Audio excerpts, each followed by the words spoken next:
So this is just for you?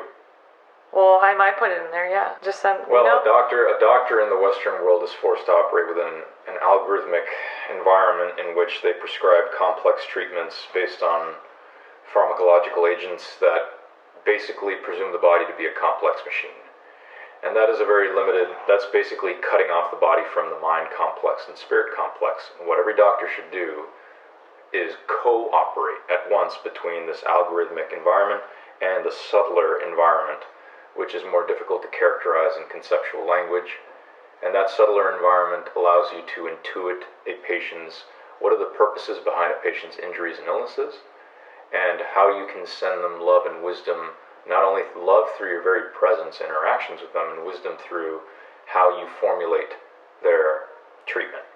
And so treatment and cure can become one when you cooperate between these two environments. And of course, ideally, we wouldn't have to deal with algorithmic thinking in a hospital setting, but it's become a necessity given the Earth's transition into a denser environment, let's say. And then say the part about the layers of the spirit. Well, yes, we're not just complex body. Well, let's start with like 1, 2, 3, go. Body complexes are not just. The difference between a computer and a human, or a machine and a human, is that a machine is made of fungible parts that can be replaced and that function reliably. They're not living, they're inorganic. That's pre-life.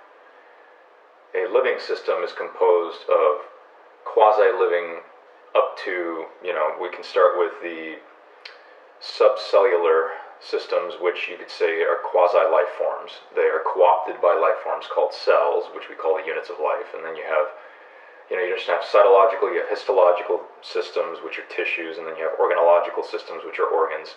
All of these living systems are ascending levels of life.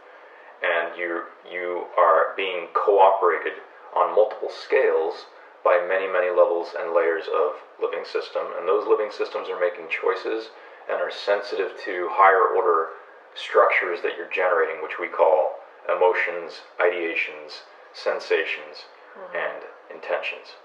Those higher order structures basically direct populations of these lower order living systems, either coherently or incoherently. And this is a new way of doing medicine.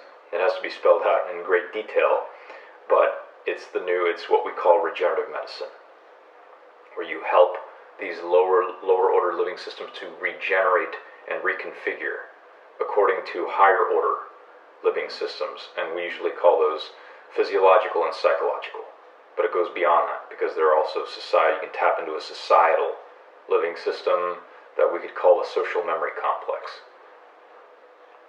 Yeah, it's so sad. The first year of med school, they compared a physician, like how to heal someone. They compared it to a car mechanic.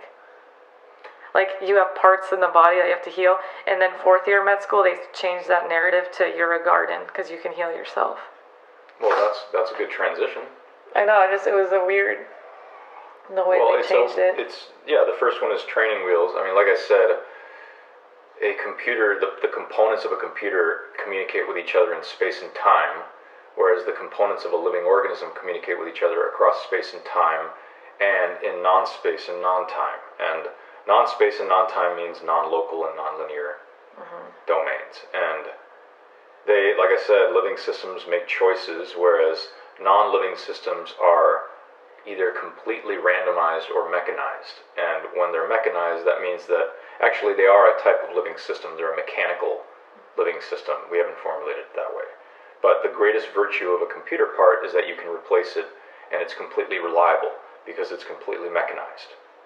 Transistors and circuits and things like that are programmed to behave deterministically, whereas living systems behave both deterministically in an executive sense and self-deterministically in a programmatic sense. And the self-deterministic aspect of a computer part has to do with the programmer that basically constructed it and is directing it. So it's still even mechanical. I don't want to make it seem like computers are not living systems. They actually are.